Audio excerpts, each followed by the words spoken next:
Hello, we are live at our production meeting. Sorry we weren't live earlier at 5 like we said we do. We had to have a pre-production meeting, production meeting. But here, but Live here at we five. Thing on now? Is this thing on? So today we're talking about genre, and I'll tell you why genre came up because we made the start out video with my brother, the tattoo artist, and he sent a text. He thought it was to someone else, but it was to me, and it said, "This video is so cringe, but it's like her best video ever." And then I was like, "Wait a second, I think we're cringe fringe because we're like fringe, but we're cringe, you know." Yeah, and then I said, I think we're a cringe theater collective. Instead of a fringe theater collective. So okay, so that's our fun hook story. But let's talk about what is genre, anyways, and why is it important? Well, I think it's like you have to give the audience just kind of set the frame of like their expectations of what they're gonna see or experience. I I have to say that like we made that video and remember I love that part where like you're playing the keyboard and you have these pink painted nails and then like the camera holds on that like a little too long, like Mm-hmm. a beat too long, and it's really like awkward and uncomfortable. And you Yeah. keep flipping to that like cut. Mm-hmm. Like, I think that's hilarious, and I love that. And then I sent the video links to some people with just kind of like no context. It's just like kind of like people that are, oh, I always want to know what you're up to lately. And I sent that to them. And then one person like had a really negative response because they were like, they had a lot of critiques, and I was like, wait a minute, hold on, hold on. I wasn't asking for critiques. Like, I was sharing our artwork. And they said, well, you really need to um, let people know what it is that you're asking from them when you send them the link. Mm. Mm. No, sorry. So Yeah, I you're like, don't that's like necessarily when agree you're with telling this. your friend a problem. You're like, I just want you to listen, or like, please offer feedback. Like it's one of those. Yeah, like I mean, that's the thing. Like I was sharing our artwork. I had no idea that a person would think that I was asking for their feedback, Mm-hmm. like their feedback on the artistry. But Mm-hmm. that's America. Everybody thinks they're entitled to say, "Oh, that's what are you doing that for?" Mm. Or I would do it this way, Yeah, or yeah. yeah. Where'd you get that shirt? It's just that's who this country is. Hmm. You don't think So they do that in other countries? I feel like that's some charts. Like the way I would say it is, yeah, maybe it happens in America more than other countries, but some charts are inclined towards critiquing. And some like I actually like my chart doesn't critique at all. Like people will do something and I'll be like, "Good job, man. That's so cool that you tried that or like you did that." Or like I don't have a critiquing bone in my body. Like but a lot of people do. Like they'll look at something, but that's why we say that art is like a Rorschach. It's like, a Rorschach painting, like everyone looks at it and has a different response, and depending on your response it says something about your psychology.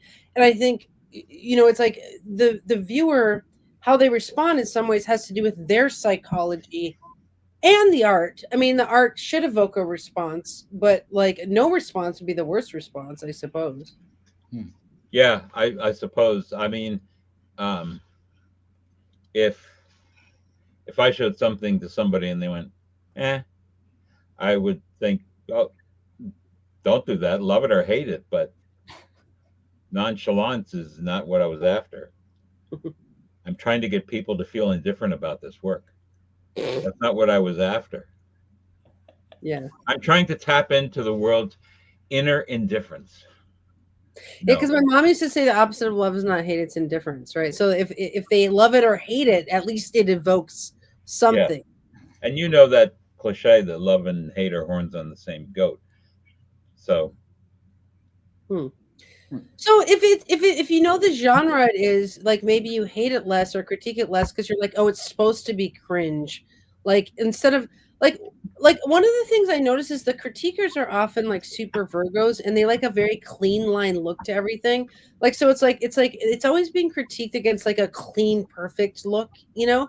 But like a lot of the art we make here is more on the wabi sabi avant-garde side, at least the musical stuff. Like our talk shows have a different, like this is a talk show we're producing right now, so that's a talk show This is more form. podcast. What?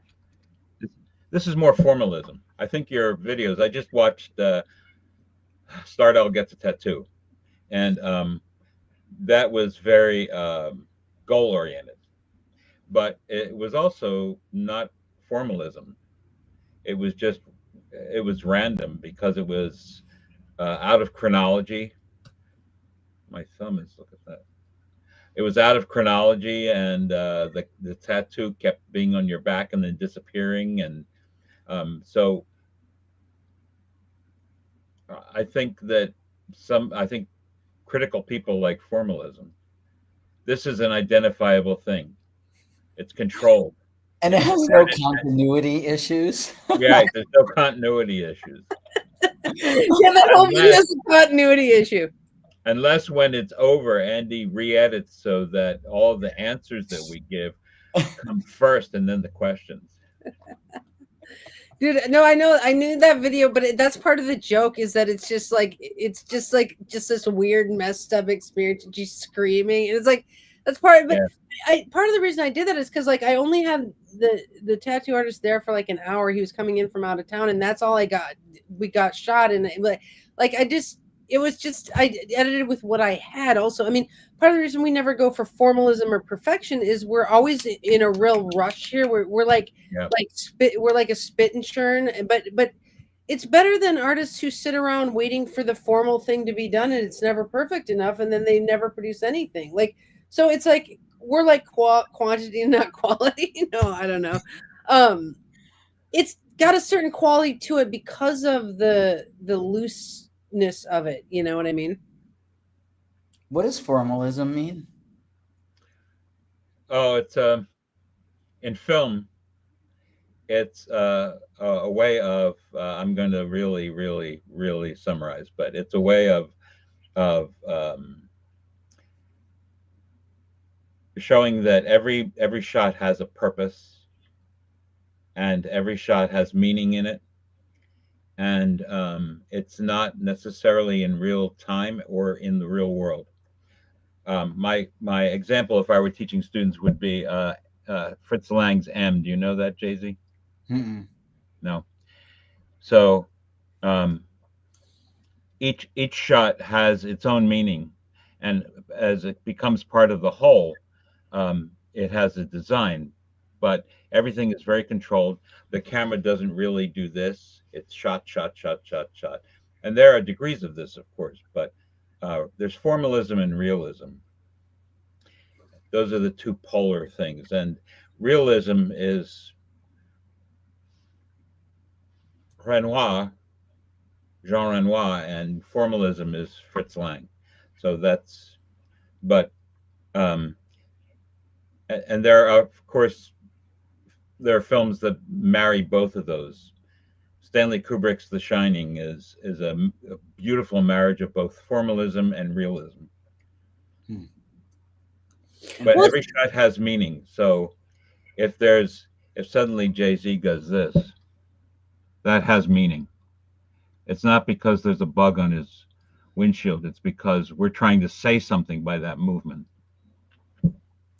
well, it's interesting because some of this, like as a video producer, I do produce realism videos, and I know what they are. Like, for example, there was a whole series of piano videos where I would just sit at the piano and play in the piano in my living room in normal outfits and just play the piano, and they were totally real a realism series of piano movies. And this is actually realism. Us sitting here in a meeting, having a production meeting, is realism, right? Yes. Yes, The- because formalism also has a tendency to shrink or expand time, which we're not doing. Interesting.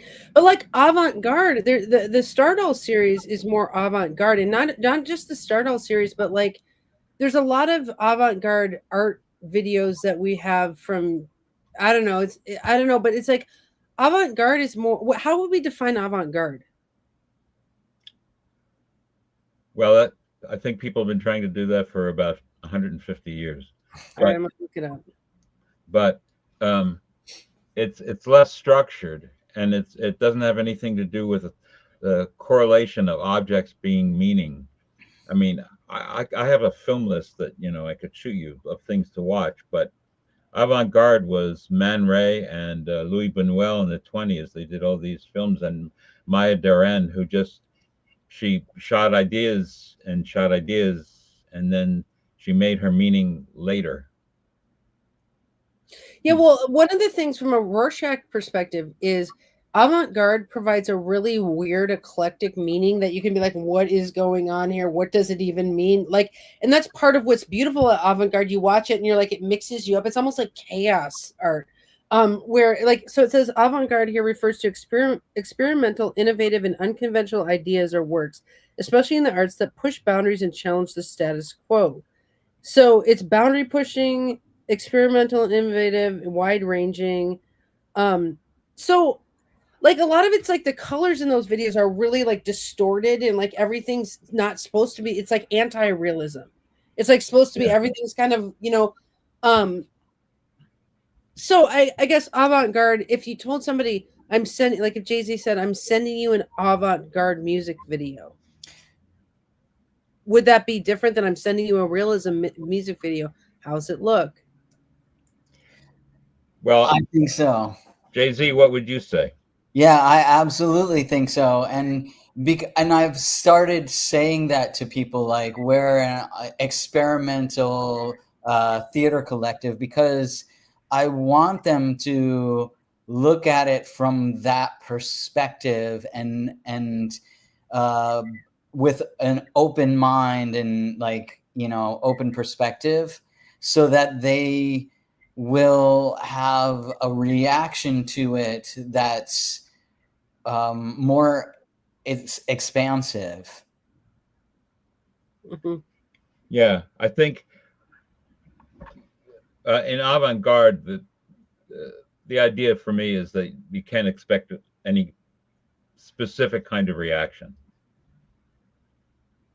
Everybody gets to choose what they're going to. But Andy, I was going to grab on something that you said when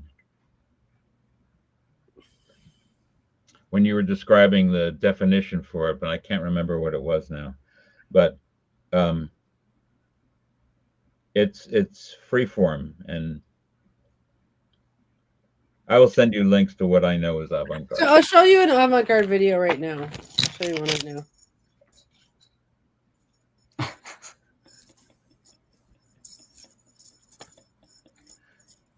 What? What? I mean, you're like, what is she doing? Why is she doing that? That's the point of avant-garde art. Is it's like it's supposed to like, but if here's a different video. My name is Randy Savage, and I am here to tell you that I am Randy Savage. Like that's just a different video with the same prop, right?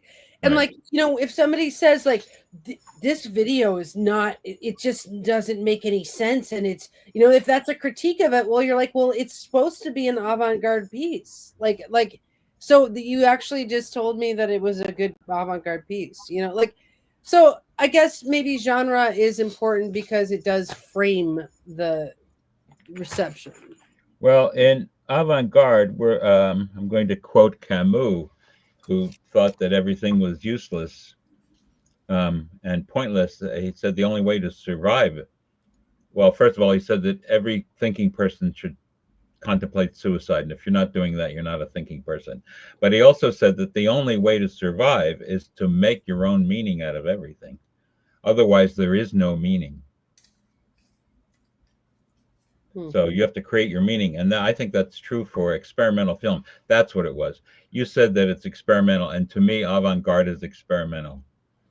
And so that can be in a film, like one of the directors I love a lot, Jean-Luc Godard. He had these films where there was a plot, there was a beginning, middle, and end, not in that order necessarily. And then in some spot, there would be this experimental thing that he would just be experimental. And sometimes it would work and sometimes it wouldn't. But that's the great thing about an experiment. If you think an experiment, if you know an experiment is going to work, then it's not an experiment.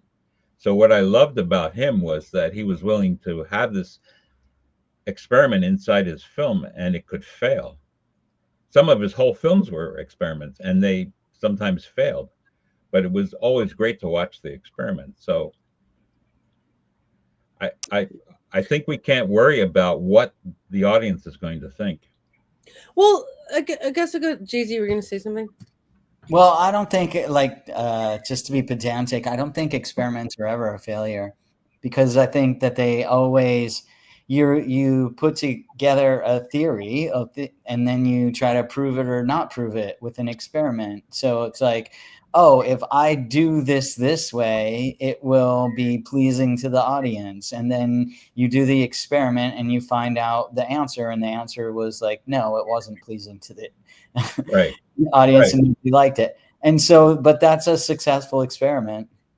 Right. Well, no, yes, I didn't mean the word fail, but in Godard's case, some of them worked for me, some of them didn't. I guess I'll just say that. But for me, but Godard never thought about the audience. Well, He made an experimental part of his film for him, and I think that people doing avant-garde art are making it for themselves. They have an idea, and they want to realize that idea. And I think that's true. If we're talking about genres, you're talking about mystery fiction. The writer doesn't want the detective, the reader to know what the denouement is long before you get there. They don't want the reader to be bored and not want to turn the page, and so they have all those goals. I think in avant-garde and some other genres, that's not important. Well, I looked up experimental. It says of a new invention or product based on untested ideas or techniques and not yet established or finalized, or a work of art or an artistic technique involving a radically new and innovative style. One of the things about experimental art is that it is new to the viewer. Like in some ways, it's a genre that's like cringe fringe is like something we invented. We're like, oh, look at this weird video. Oh, but like it's like it I think experimental art takes on a new genre. Like you can carve out a new genre entirely. Yes. Genre is like making a fixed thing of art. Like in some ways, genre is a confining thing. It's like a label. It's like why does the art have to be like gay or straight? Why can't it just be what it is? It's so what do we think of that as like labeling art does that constrict the artist? Well, I think that when you say it's a mystery, for example, it's limiting because it could be a mystery, might have mysterious elements, but I think labeling in all ways kind of restricts things. And I think mostly about film. If you say a film is this, then it almost feels like the audience isn't necessary because they know it's a mystery. What I'm going to go see is this mysterious thing. They might want to go to see how it plays out, but I have to start. I mean, when you start something that's avant-garde, you have to not know anything about what you're going to feel about it first. If I know what I'm going to feel, I might as well stay home. JZ, what were you going to say? So I think of labels a little bit differently. Like I know there's like the labels of like, don't label me because then you're pigeonholing me, right? But then there's another kind of label, and the label are like tags in like computer science anyway. They're like tags that you apply to things so that you can filter them later. Right? So say that I, as a consumer, not a creator, want to be entertained. And so I go to my Netflix account or whatever, and then I start looking under the labels for something that I'm in the mood for right then. Right? So there, it's not that the label, because a piece of work can be labeled with many things so that they'll show up when people search for them in different kinds of ways. Right? So Mhm. maybe there's that kind of labeling as well. And I think it's good because then again, it sets people's expectations. Like, I want Netflix to label things for me because if I'm not in the mood for a comedy, I don't want to watch a comedy, and I want to know, is this thing going to be like in the comedy genre, or is it going to be in the action genre, or is it going to be in the action comedy genre, like, and that way we can you know get what we want as a consumer. Yeah, that's true. I get label just like diagnosis can be liberating or inhibiting. I mean, a label can be, I think as an artist, what I've learned to do is make what we feel like making and then genrefy it later. Like it's like some artists are like, I am science fiction, I make only science fiction, and that's because their chart works well enough with science fiction to jive with it over and over again, or what have you. But we have like we've actually had to fight this in some ways, because it's like we have talk shows and music videos and clowning, and we have all these things. It's like, what genres of Moira Press Studio? Well, it really depends on the artist, because our genre is astrology in some ways, because we deal with each person and their chart individually. Like, who is this person? What does their chart want to do? And so, like that, I mean, so in some ways we're beyond genre, because we're dealing with so many different artists who have different, each one's its own piece of work basically. So I think if we tried to confine ourselves to one genre, that would really confine the Moira Press Studios. So it's like, I don't know, what do you guys think of that? Is like, should we be trying to fit a certain genre, or should we just keep going like willy-nilly per the project, and then let it, each video have its own genre? I mean, I'm in huge favor of willy nilly. Um, but Yeah, I same. mean, so the premise may be a genre where you're completely didactic, and you're sitting there talking about astrology, and it's this is what happens when these two stars go out Friday night, and then they get together, and all your people. So that's just didactic, but you're not like that. You're a little bit didactic, a little bit poetic, a little bit musical, a little bit theatrical, and so all those things can be in the same thing, and as separate spots, but together they make something that doesn't exist on its own. I guess we have to look at it as a station, like we're like a TV station, and Mhm. there's different series on the station. Like Yeah. our Monday series is a very realism production meeting series, and like if we change it into something else, it just wouldn't be the show that it is. And so, like, I guess on this channel, it's like all things astrology, art and astrology is the station or something like that. But then I don't know. I think it maybe, yeah, I'm with you too. Of just like, it's better to let the artists come and go if they have an interest in astrology mainly. I mean, but you're not astrology. See, like No, you defy that genre no, because you're not astrology. no. I'm not an astrologer, and for anyone watching, I think to make that really clear, I think I should just point that out so that we don't. Well, what about the reality TV genre?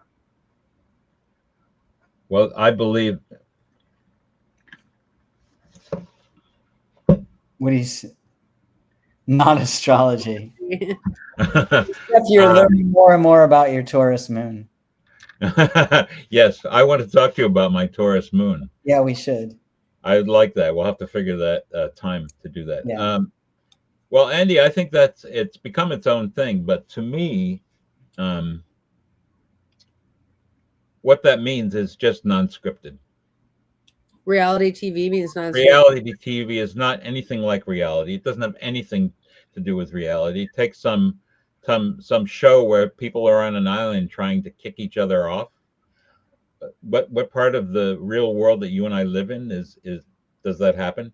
It doesn't. It's not reality, and it's just unscripted. Also, there's no such thing as reality TV because none of us are being followed around by a camera 24/7 with a crew and mics, boom mics, etc. So there's no such thing as reality TV, but there's unscripted TV. I think that is the genre. unscripted TV. Interesting. What do you think, Jay-Z?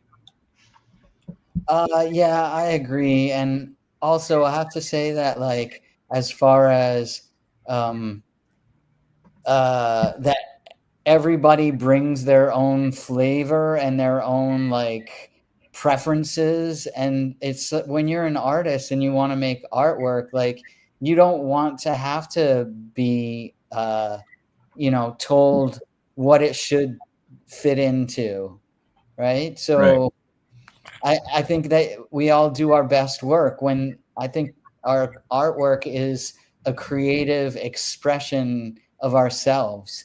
And so, because we're each unique, we each will have our own way of doing things. And then, when people appreciate an artist and their artwork, it's because of their uniqueness. So, I absolutely agree that, like, this channel, this studio, this theater collective, whatever you want to call the umbrella organization, is will be its best if it allows everybody to follow their own passion. Well, it's like I met these guys at Subway, and they work at Subway, and I have their number, but I haven't contacted them. But they're comedians, and when they found out that we have a production studio, they're like, we want to be, because like artists are always trying to be discovered, and so Right. like we do comedy. I'm like, well, can you do astrology comedy? And they're like, I don't know, or but it's like I would work with any artist that wants to be, who we have a few parameters, but it's like, you know I would work with anyone, but then try to get them to render to like the astrology topic a lot of Yes. times. So there's a thread that ties together Right. all of the works, all of the shows on the channel, right? Right. The astrology channel. Yeah. So these two planets walk into a bar. Well, like I feel like Alexander is in genre to us because he's an existential philosopher. Mhm. And I feel like existential philosophy is under the astrology umbrella. Because astrology is a technical philosophy, and there's a technical side and there's a philosophical side. So it's like, I mean, I don't think you can call astrology a genre though. Like you know what I mean? That's more of a No. topic. Yes. That's Yeah. I Yeah. agree. It's not a genre. I wouldn't use that word. More along the lines, yeah, like it's the topic that ties it to. It's the something that connects. the through line. The through line. Yeah. It's Yeah, a there you theme. go. It's But a like, theme. okay, so you were talking about making a theme. You were talking about making art with some people in Gloucester and like maybe having them on the channel. How would we integrate them into the genre of the like? I just want to give you the same challenge. Like, how would you thread them in a way that was meaningful? Oh yeah, well, it would definitely have to be astrology related or astrology adjacent. They could all wear hats like this. Oh, cute. Yeah. That's good. Also, my Wow. collaborator is a double Scorpio, so she will be Whoa. her birthday on Wednesday. What's the double Scorpio? Scorpio sun, Scorpio moon. Wow. In this case, What does that make her like? deep. Yeah. Can I meet her? Absolutely, you will.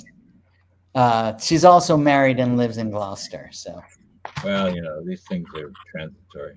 yeah. Okay, let's talk about the genre of variety show, like David Letterman, um, Well, you that's know, a talk show. Conan O'Brien.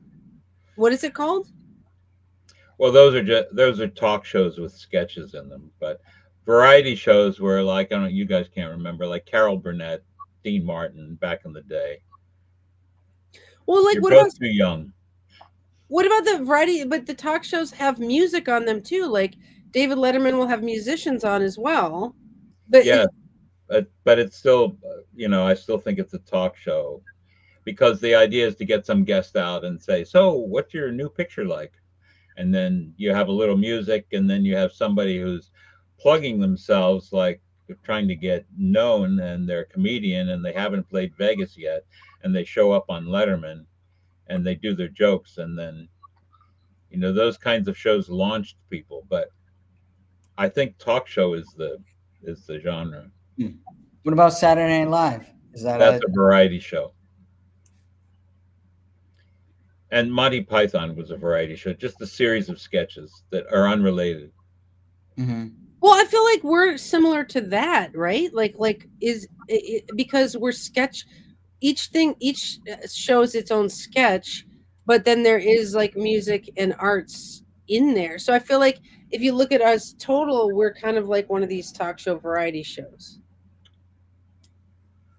I'm not trying to make this too much about Moira Press. We can talk generally about genre at all, but this is kind of a production meeting, so trying to define it for us is helpful.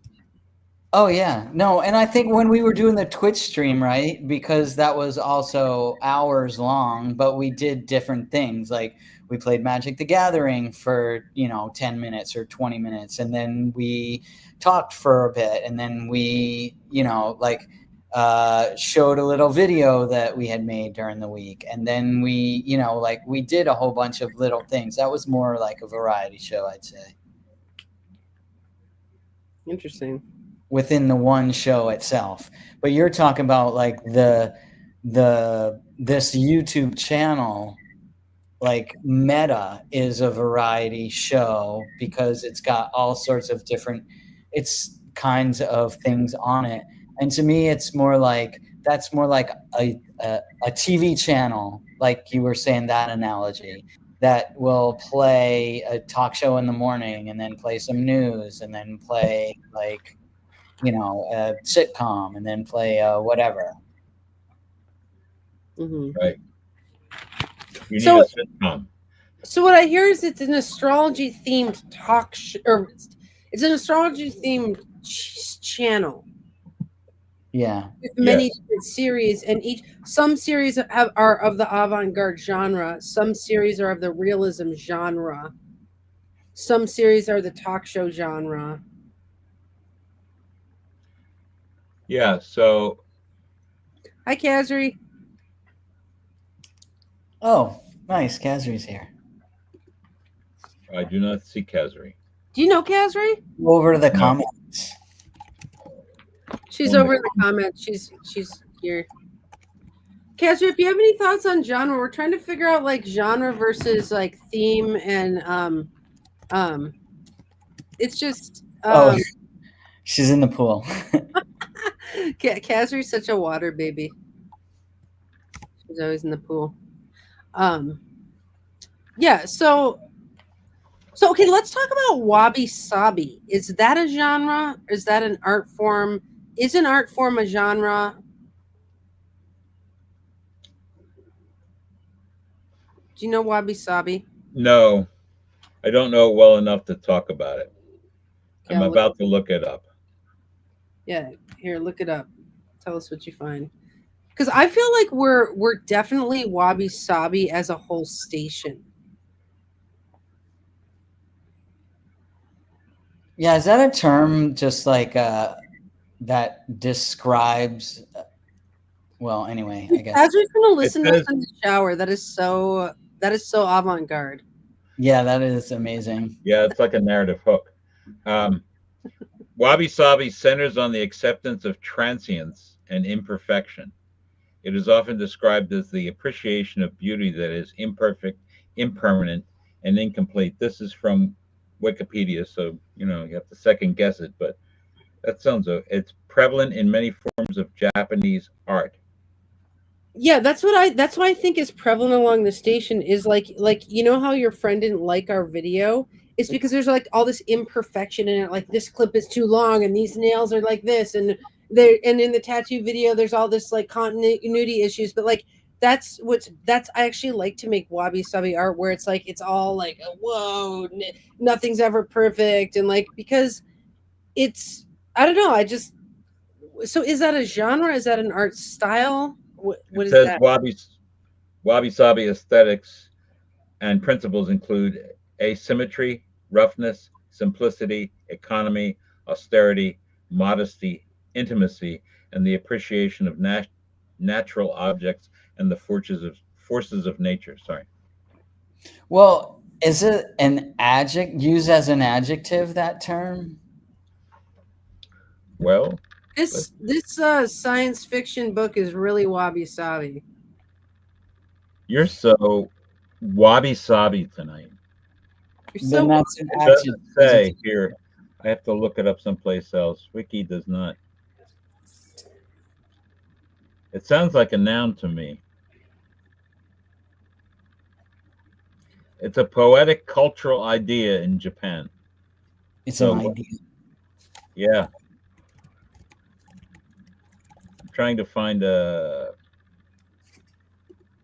dictionary. I don't see. I'm not completely invested. Really.